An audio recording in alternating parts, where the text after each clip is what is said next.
सुंदरगढ़ केन्दुरीप राउरकेला बनखंड पक्षर एक सचेतनता अभियान सहित मृत्युकालीन सहायता राशि प्रदान कराई। सुंदरगढ़ विकास भवन गृह में कार्यक्रम में मुख्य अतिथि भाव उपबाचस्पति भवानी शंकर भोई जोगदेइथिबा बेले संबलपुर सारिकिलार सीसीपी सुदर्शन बेहरा और राउरकेला डिविजन डीएफओ निवेदिता मिश्र समेत बहु केन्दुपत्र बनखंड अधिकारी सामिल होते।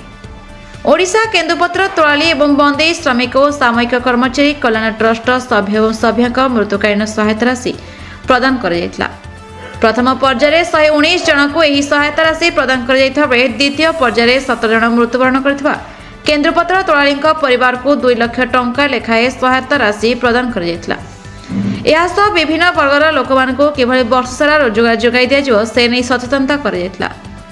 सुंदरगढ़ सुशांत कुमार सड़े report the Republic Odisha 24 news.